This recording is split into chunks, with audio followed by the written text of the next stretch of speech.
orang merasa aneh ada Rocky Gerung di sini. Dan ini sebetulnya ILC. Ini Luhut Club. Dan secara intuitif saya tahu bahwa di sini menyebabkan bangsa ini surplus IQ.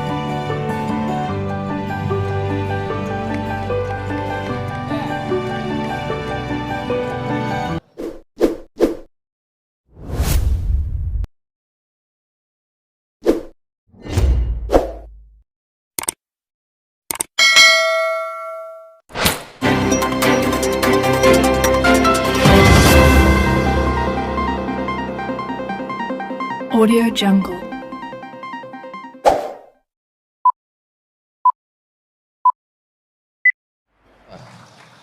Nah, yang ini saya kayaknya. serahkan ke Dedi deh untuk pandu. Saya walk out. Gimana? Saya walk out. bukan gitu. Saya nggak ada masalah dengan Pak Rocky Gerungnya, nggak ada masalah. Cuman kan kita tahu era sekarang tuh semuanya megang handphone ya. Saya cuman nggak mau beliau salah ngomong, saya satu frame satu TikTok gitu. Janji nggak keluarin handphone. Silakan Pak Rocky. Oke. Close the door, open your mind. Saya mungkin mayoritas di sini, kalian minoritas itu. Karena orang merasa aneh ada Rocky Gerung di sini. Dan ini sebetulnya ILC. Ini Luhut Club.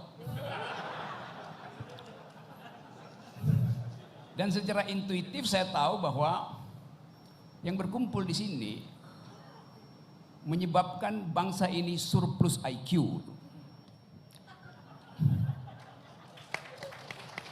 Ya.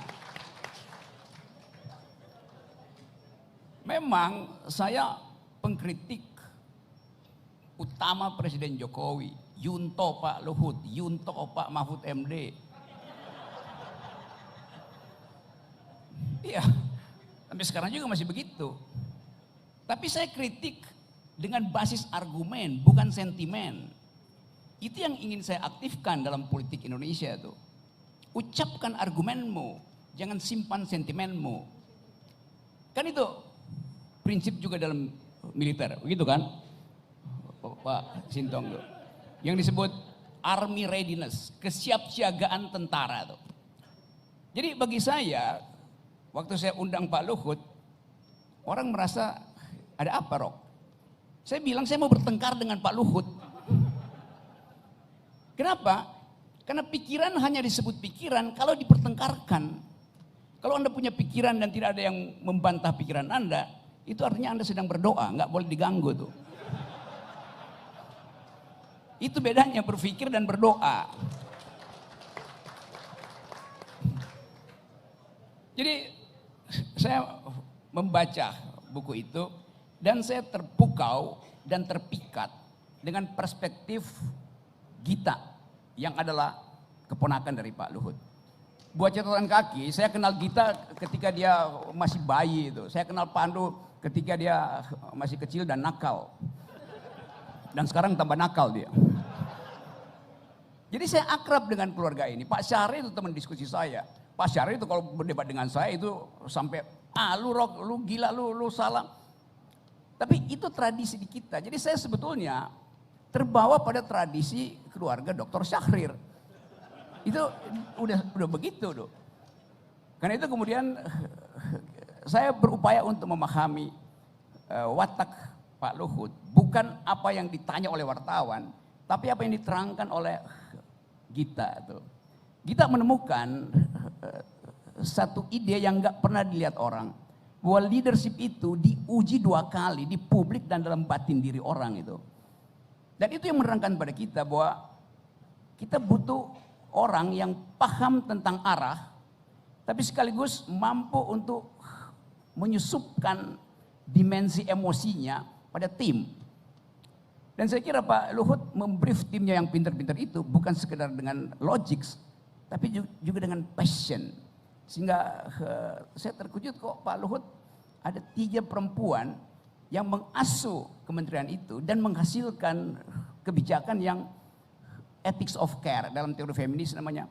Kan kita mengasuh soal COVID kemarin, itu seolah-olah kita hanya lihat data yang diucapkan terus-menerus oleh pemerintah begini naik turun, bukan itu poinnya.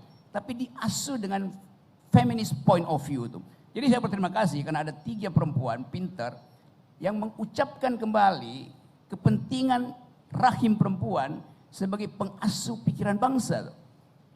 Itu poin pertama saya. Yang kedua, reputasi Pak Luhut tentu ada di dalam sorotan kamera kontroversi terus-menerus tuh. Tapi kelihatannya dia nggak peduli.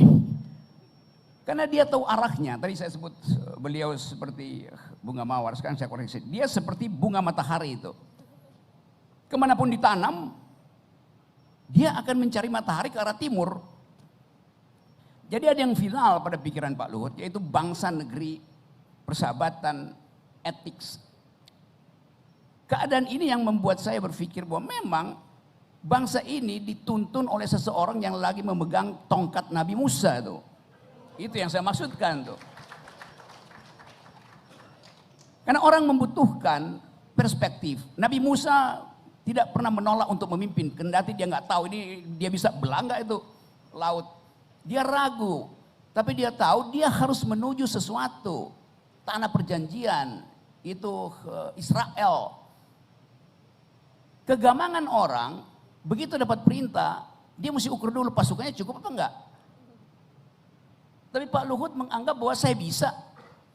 Karena itu waktu saya bilang, Pak Luhut Anda sebetulnya bukan sekedar disebut mampu menyelesaikan banyak masalah, tapi tahu apa yang harus diucapkan pada saat orang tidak punya pengertian tentang satu kasus. Ada Pak Mahfud MD, juga teman baik saya tuh. Sama-sama waktu beliau masih pinter.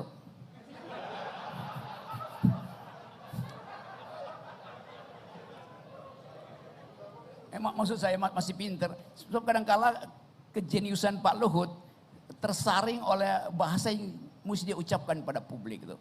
Pinter tetap, IQ-nya tetap. Karena itu saya juga akan bertemu dengan Pak Mahfud untuk bicara tuh.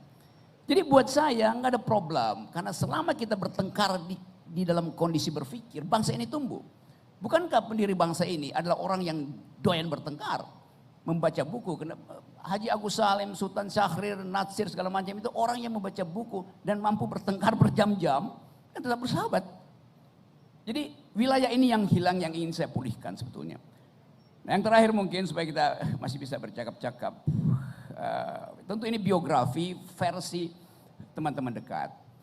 Saya membayangkan ada versi lain, Luhut di mata lawan-lawan politiknya. Yes. Karena buat saya, lawan yang jujur lebih bermutu daripada kawan yang hipokrit. Oke, sebelum berlanjut ke arah yang bisa menimbulkan delik, saya berhenti dulu di sini. Terima kasih. Kalau yang tadi malah viral. Iya. Makanya saya cuman nggak mau satu frame aja di TikTok gitu doang. Karena tadi Pak Rocky Gerung sudah menyebutkan di sini ILC ya, ini Luhut Club. Saya mau ke anggota klub yang lain boleh ya? Boleh. Saya ke bawah sedikit, Pak Mahfud MD. Boleh sedikit kasih komentar Pak? Karena ini sudah persis di sebelah Pak Luhut. Tadi sudah disinggung-singgung, kayaknya harus berbalas nih Pak. Ya terima kasih. Saya kenal dengan Pak Luhut pertama kali itu waktu masuk kabinetnya Gus Dur. Baik, seperti tadi ceritakan, ya bisa jadi teman, bisa jadi kakak, bisa jadi penasehat, bisa jadi pendukung dan sebagainya. Tapi begini, pada bulan Desember tahun 2020, saya pergi ke Riyadh bersama Pak Luhut. Pak Luhut lewat Tokyo, terus ke Dubai, terus ketemu di Riyadh. Nah ketika saya ketemu di Riyadh, turun di Riyadh, itu ketemu dua orang. Sudah tua gitu, sudah agak bungkuk-bungkuk tua sekali. Bapak mau kemana? Saya mau umroh. Saya sudah lama sekali bercita-cita ingin umroh, nggak bisa, nggak punya uang. Loh, sekarang kok bisa? Saya disuruh ke sini oleh Pak Luhut katanya. Jadi Pak Luhut itu temannya tentara Pak di daerah Jawa Barat, entah di mana. Tapi saya ketemu di Mekah. Saya diumrohkan oleh Pak Luhut. Dia pangkatnya masih rendah sekali karena katanya pernah anak buah Pak Luhut. Maka menjadi bertemu ketika kemarin beberapa waktu lalu saya berita pembantunya Pak Luhut dan Bu Luhut tentu saja yang sudah 30 tahun lebih ikut Pak Luhut ingin pulang ke kampungnya, disuruh umroh oleh Pak Luhut tapi yang bersangkutan tidak siap. Kamu Islam kan mau umroh? Sudah berangkat umroh saya ongkosi gitu. Nah itu bisa ditafsirkan sendiri bagaimana baiknya Pak Luhut kepada orang itu. Tapi Pak Luhut juga bisa tunduk kepada saya suatu saat. entah siapa, ada orang gitu punya utang ke negara kan, datang ke Pak Luhut minta dibebaskan. Pak Luhut telepon saya, ini kan sudah selesai Pak Mahfud. Enggak Pak Luhut, ini harus ditagih lagi. Lah kan sudah segini pengadilannya, enggak bisa. Jadi menurut Pak Mahfud enggak bisa, harus saya tagih dulu, harus saya buru dulu. Orang suruh menghadap saya. Ya sudah, kalau Pak Mahfud sudah begitu saya tunduk. Jadi kalau urusan penegakan hukum dia bilang, sudah kalau Pak Mahfud begitu sudah teruskan saja katanya. Itu sajalah. Iya, terima kasih banyak Pak Mahfud.